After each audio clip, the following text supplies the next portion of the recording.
path starts with right view. Notice that's not right knowledge. It's right view. Knowledge comes later with the different noble attainments. But with right view, the Buddha is letting you borrow some of his insight, borrow some of his knowledge, and take it on as a working hypothesis.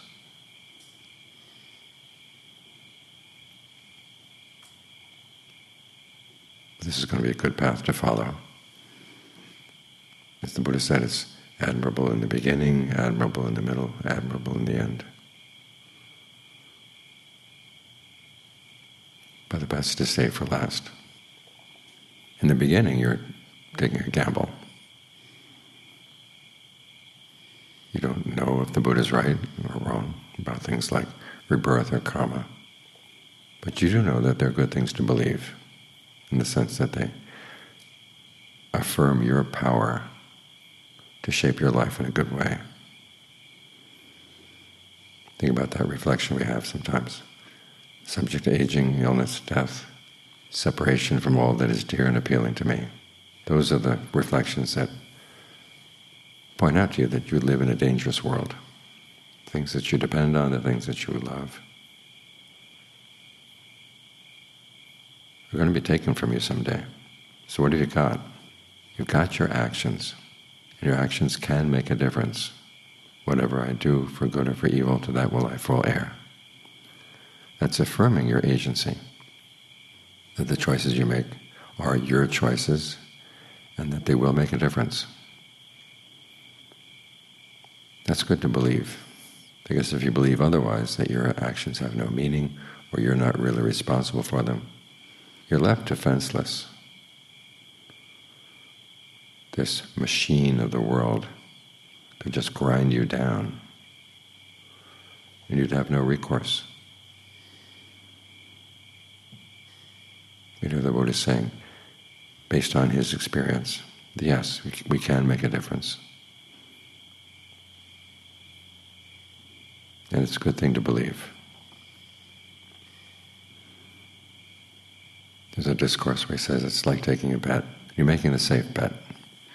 If it turns out that your actions didn't give good results, no matter how good you made the actions, or it turned out there was no rebirth, at the very least you've lived an honorable life. That's something that can sustain you. And so here the Buddha is calling on your sense of honor, that you're willing to do good even without the reward. But then again, he says, it's not going to be without a reward.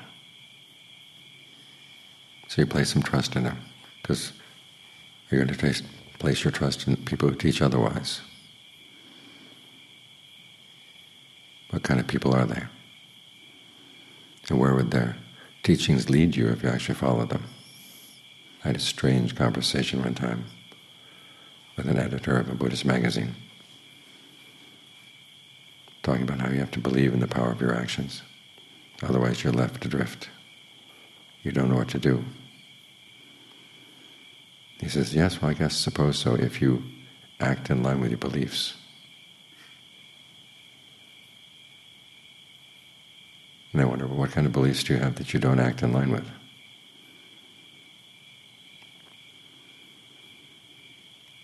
So you realize there are a lot of things you don't know in life. The Buddha can't prove karma to you, he can't prove rebirth.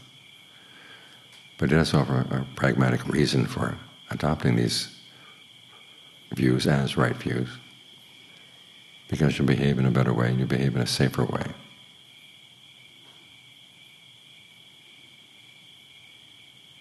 It's only when you get to the first noble attainment, stream entry, where the mind steps outside of space and time for a bit.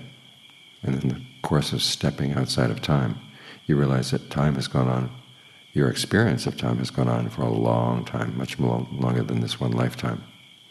So even if you don't see the particulars of previous lifetimes, you know that this has been going on for many, many, many, which is years, aeons. And there seems to be no end, no beginning to it. But at that point you begin to see there's also a possible end. Because it is possible to taste the deathless and to know that it is totally free from the stress of ordinary experience.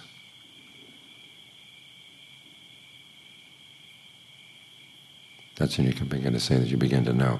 It's also the point in the practice where the Buddha says you actually begin your training. By that point you've developed confirmed confidence in the Buddha. That what he says on these topics is right. Because on the other hand, you also know that it was through your own efforts that you got to that experience. Through your choices and the moment where you have no intention at all and things open up. That was through your own discernment. So once you've had these things confirmed, okay, then you're really on the path. Prior to that point, you're on for a bit, and then you're off, and then you're on again, off again. You try to make it on as much as you can.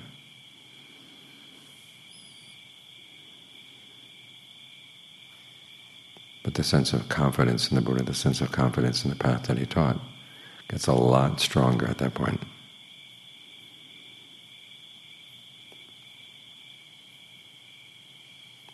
So people who haven't had that experience yet, they're making attempts at training, but they're not really in training. But still, to whatever extent you can practice, it's all to the good.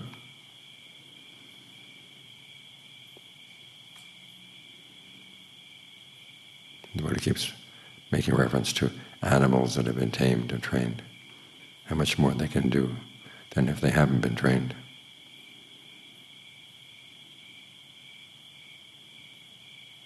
And your mind is like that. It just runs all over the place. It's got a lot of potentials, but it doesn't make most of those potentials. It's the training that makes the most of this power that the mind has of making choices. And the power of what the mind can do, the power of what the mind can know. You don't really know those things until you've submitted to the training.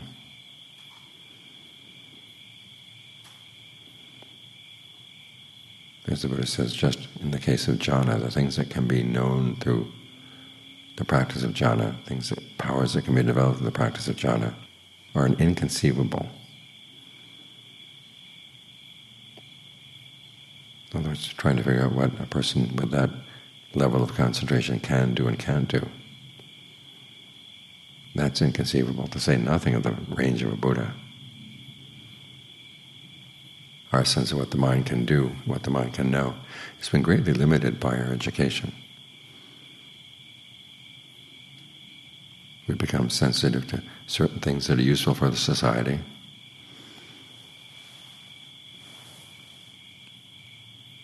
And as the society gets more and more capitalist, the education gets more and more capitalist. Things like the humanities, religion, just fall to the wayside. The things that are actually good for your mind fall to the wayside. So you get sensitized to the things that are useful for making a living. But the areas that used to be developed through the practice of the mind, training the mind, those again are pretty stunted.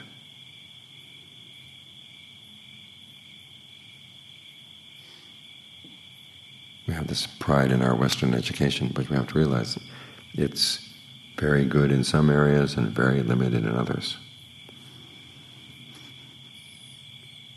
And so our sense of what the mind can do has been stunted in some areas. There was a British academic a while back who was saying that when they talk about concentration in the canon, you have to realize that back in those days they didn't read.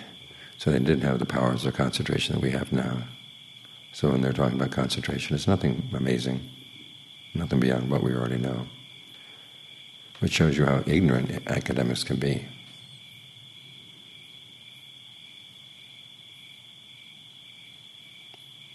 The power of the mind is largely untapped.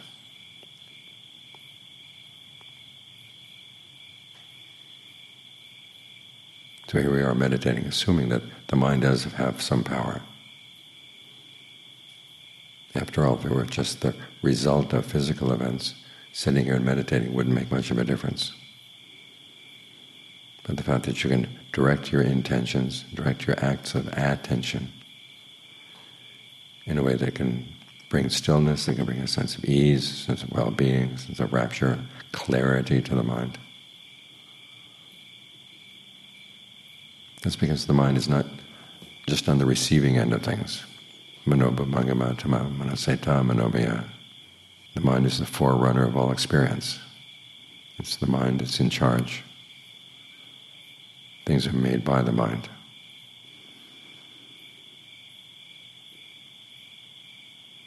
There's good reason that they put that verse at the beginning of the Dhammapada.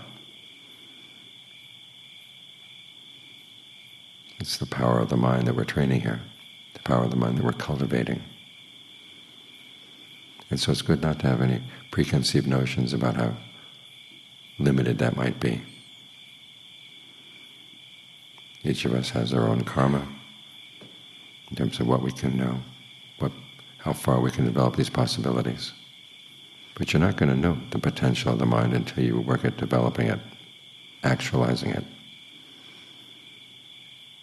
And this is what the practice of right concentration does. You seclude yourself from your ordinary sensual fantasies and any unskillful thoughts. You focus it on one thing. You think about that one thing, i.e. the breath. You work with it so that it gives rise to a sense of ease, a sense of well-being, a sense of refreshment.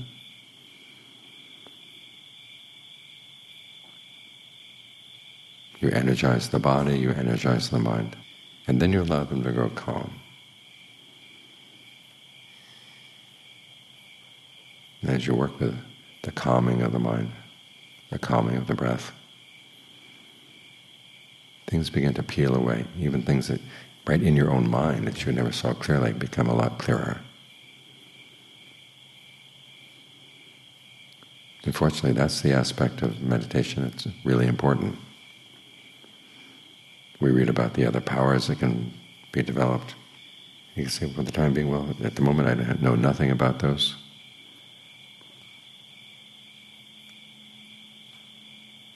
But I do know that the Buddha says I can put an end to suffering. That's something I want to try.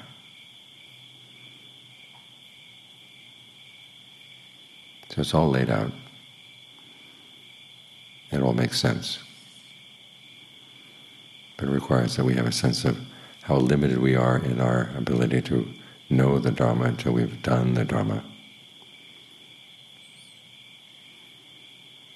And how little we know about our minds until we've tried to train them. There are people who give up right at the beginning. They say, well, I can't do this. I'll try to depend on somebody else.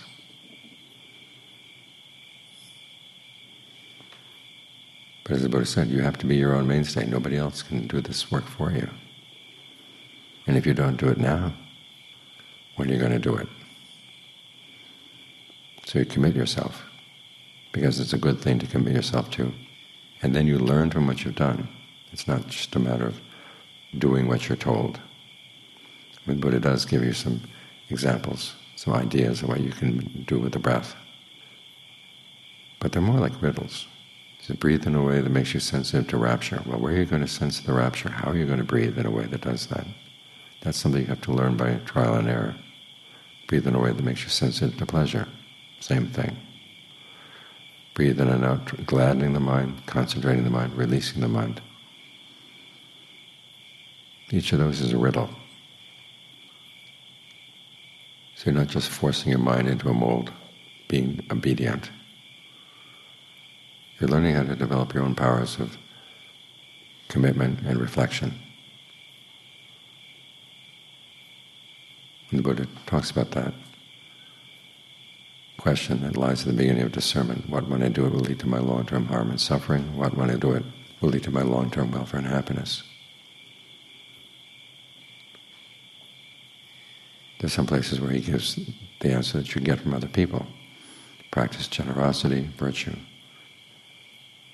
Develop qualities of goodwill in the mind. Teaches the precepts for the virtue that he's teaching you. But then there are a lot of areas that are not covered by the precepts and not covered by those 3 answers. And that's where he's saying, this is how you answer those questions yourself. You start by asking them of other people you trust. But then you have to learn how to give the answers yourself. It teaches you how to reflect as you commit yourself to the practice. So it requires your own active participation, your own active training of yourself.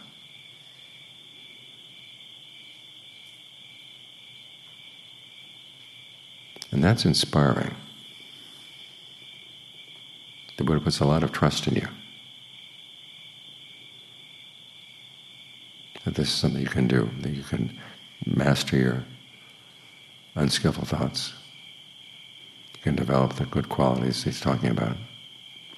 And you can do it on your own initiative.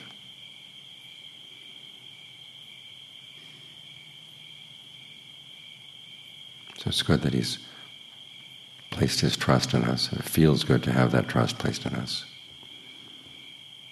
Now it's up to us to live up to that trust.